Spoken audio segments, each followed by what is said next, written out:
BJP. സർക്കാർ വിദ്യാർത്ഥികളുടെ കാര്യത്തിൽ ഒരു പുനർചിന്തനം നടത്തേണ്ട സമയം ആയിരിക്കുന്നു എന്ന് ചിന്തിപ്പിക്കുന്ന ഒരു കുറിപ്പ് ബി.ജെ.പി. പ്ലാറ്റ്ഫോമുകളിൽ അടക്കം ഇപ്പോൾ ചർച്ചയാവുകയാണ്.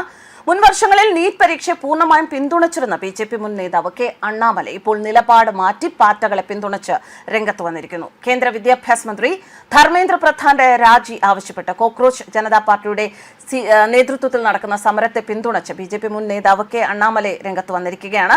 ചോദ്യപേപ്പറുകൾ ആവർത്തിച്ച് ചോർന്നതാണ് വിദ്യാർത്ഥികളെ തെരുവിൽ ഇറക്കിയത് എന്നും ആരാണ് ഇതിന് ഉത്തരവാദികൾ എന്നും എക്സൽ പങ്കുവച്ച കുറിപ്പിൽ തമിഴ്നാട് ബി.ജെ.പി. മുൻ അധ്യക്ഷൻ കൂടിയായ അണ്ണാമലൈ ചോദിക്കുന്നു. നീറ്റ് പരീക്ഷയെ ഒരവസരത്തിൽ വളരെ ശക്തമായി പിന്തുണച്ചിരുന്ന വ്യക്തിയാണ് അണ്ണാമലൈ.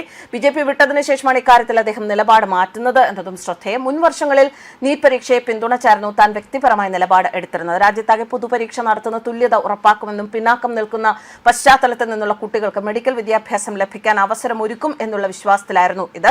കഴിഞ്ഞ 5 വർഷത്തിനിടെ 3 തവണയാണ് നീറ്റ് UG ചോദ്യപേപ്പർ ചോർന്നത്. തുല്യത ഉറപ്പുവരുത്താൻ കൊണ്ടുവന്ന ഒരു സംവിധാനം അത് പരാജയപ്പെട്ടു. അതിന്റെ പേരിൽ വീണ്ടും പരീക്ഷ എഴുതേണ്ടി വരുന്ന വിദ്യാർത്ഥികൾക്കുണ്ടാകുന്ന സമ്മർദ്ദം അത് എത്രത്തോളം ആയിരിക്കുമെന്ന് ഓർത്തു നോക്കൂ എന്നാണ് അണ്ണാമലൈ പറയുന്നത്. എന്നിട്ടും ആർക്കും ഉത്തരവാദിത്വമില്ല. അവരുടെ പ്രശ്നങ്ങൾ ഉറക്കെ പറയാനാണ് വിദ്യാർത്ഥികൾ തെരുവിൽ ഇറങ്ങിയത് എന്ന് ഞാൻ വിശ്വസിക്കുന്നു. പ്രതിഷേധക്കാരുമായി ചർച്ച നടത്താൻ എന്തുകൊണ്ടാണ് ബി.ജെ.പി. സർക്കാർ ഇത്ര വൈകുന്നത്? പ്രതിഷേധം ഇത്രത്തോളം രൂക്ഷമാകുന്നതുവരെ എന്തുകൊണ്ടാണ് അർത്ഥപൂർണമായ ഇടപെടൽ നടത്താതിരിക്കുന്നത്? എന്തിനു വേണ്ടിയാണ് നിങ്ങൾ കാത്തിരിക്കുന്നത് എന്നാണ് അണ്ണാമലയുടെ ചോദ്യങ്ങൾ. അദ്ദേഹം ഇങ്ങനെ ഒരു നിരയായി കുറെ ചോദ്യങ്ങൾ ചോദിക്കുന്നുണ്ട്. നമുക്കറിയാം അണ്ണാമലൈ എന്ന് പറയുന്ന വ്യക്തി അദ്ദേഹം ഹൈലി ക്വാളിഫൈഡ് ആണ്. അദ്ദേഹം ബി.ജെ.പി. സർക്കാരിനൊപ്പം നിന്ന ബി.ജെ.പിക്കൊപ്പം നിന്ന ആ ഒരു അവസരത്തിൽ ബി.ജെ.പി. സർക്കാരിന് വളരെ നല്ല ഒരു പിന്തുണ നൽകിയ ഒരു വ്യക്തിയാണ്. അതുകൊണ്ട് തന്നെ അദ്ദേഹത്തിന്റെ വാക്കുകൾ അന്നും വളരെയധികം പ്രാധാന്യത്തോടു കൂടിയാണ് ബി.ജെ.പി. കണ്ടിരുന്നത്. ഇപ്പോൾ അദ്ദേഹം ബി.ജെ.പിയിൽ നിന്ന് പുറത്തുപോയിട്ട് ഇത്തരത്തിലൊരു പ്രസ്താവന നടത്തുമ്പോൾ അത് ബി.ജെ.പി. പ്ലാറ്റ്ഫോമിൽ അടക്കം അതുപോലെ രാജ്യം ഒന്നടങ്കം വളരെ ശ്രദ്ധയോടെ വീക്ഷിക്കുകയാണ്. നീറ്റ് പരീക്ഷാ ക്രമക്കേടിനെതിരായ കോക്രോച്ച് ജനതാ പാർട്ടിയുടെ പ്രതിഷേധം കടുക്കുമ്പോഴാണ് അദ്ദേഹം ഇത്തരത്തിലൊരു പ്രസ്താവന ഇറക്കിയിരിക്കുന്നത്. എന്തായാലും എന്താണ് ശരി എന്താണ് ചെയ്യേണ്ടത് എന്നുള്ളത് ബി.ജെ.പി. സർക്കാർ അത് പുനർചിന്തനം നടത്തും എന്ന് തന്നെ പ്രതീക്ഷിക്കാം. ഒരിക്കലും വിദ്യാർത്ഥികളെ ഉപദ്രവിക്കുക എന്ന ഒരു നടപടി സർക്കാരിന്റെ ഭാഗത്തു നിന്ന് ഉണ്ടാവുകയില്ല എന്നത് തന്നെയാണ് പ്രതീക്ഷിക്കുന്നത്. എന്താണ് വേണ്ടത് എന്നുള്ളത് വ്യക്തമായി നോക്കും, വ്യക്തമായി സർക്കാർ അത് പരിഗണിക്കും എന്ന് തന്നെയാണ് പലയിടങ്ങളിലും ഒരു വിലയിരുത്തൽ വരുന്നത്. എന്തായാലും പ്രതിഷേധം കടുക്കുകയാണ്. ഈ അവസരത്തിൽ ദില്ലിയിൽ കൂടുതൽ സേനയെ വിന്യസിച്ചിട്ടുണ്ട്.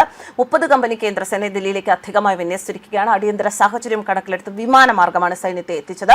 പ്രതിഷേധങ്ങൾ നടക്കുന്നു. അതിന്റെ പശ്ചാത്തലത്തിൽ സുരക്ഷാ ക്രമീകരണങ്ങൾ കൂടുതൽ ശക്തമാക്കേണ്ടതുണ്ട് എന്ന് ദില്ലി പോലീസ് തന്നെയാണ് കേന്ദ്ര ആഭ്യന്തര മന്ത്രാലയത്തെ അറിയിച്ചത്. അതിന്റെ അടിസ്ഥാനത്തിൽ ജൂലൈ 27 വരെ അധിക സേനയെ ദില്ലിയിൽ വിന്യസിക്കാൻ കേന്ദ്ര ആഭ്യന്തര മന്ത്രാലയം ഉത്തരവിട്ടു. ആകെ 30 കമ്പനിയിൽ 18 കമ്പനി CRPF-ന്റേതും 6 കമ്പനി RAF-ന്റേതും 3 കമ്പനി അതിർത്തി സുരക്ഷാ സേനയുടേതും 1 കമ്പനി ടിബറ്റൻ ബോർഡർ പോലീസിന്റെയും 2 കമ്പനി SSB-യുമാണ്. നഗരത്തിൽ അതീവ ജാഗ്രത നിർദ്ദേശമാണ്. പാർലമെന്റ്, പ്രധാന സർക്കാർ സ്ഥാപനങ്ങൾ എന്നിവയ്ക്ക് അധിക സുരക്ഷ ഏർപ്പെടുത്തിയിട്ടുണ്ട്. നഗരത്തിൽ പോലീസിനെയും അർദ്ധസൈനിക വിഭാഗങ്ങളെയും വിന്യസിച്ചു. പ്രക്ഷോഭത്തിൽ പങ്കെടുക്കാൻ ദില്ലിയിലേക്ക് രാജ്യത്തിന്റെ വിവിധ ഭാഗങ്ങളിൽ നിന്ന് വിദ്യാർത്ഥികൾ വരികയാണ്. ഇതോടെ 17 പ്രധാന മെട്രോ സ്റ്റേഷനുകൾ അടച്ചു, റോഡുകൾ അടച്ചു. പ്രതിരോധം തീർക്കാൻ സർക്കാർ ശ്രമിക്കുന്നുണ്ട്. വൈകുന്നേരമാണ് മെട്രോ സ്റ്റേഷനുകൾ തുറന്നത്. രാത്രി 9-ന് ശേഷം സൻസദ് മാർഗിൽ പ്രക്ഷോഭകരുമായി സംഘർഷമുണ്ടായി. പോലീസ് ടിയർ ഗ്യാസ് പ്രയോഗിച്ചു.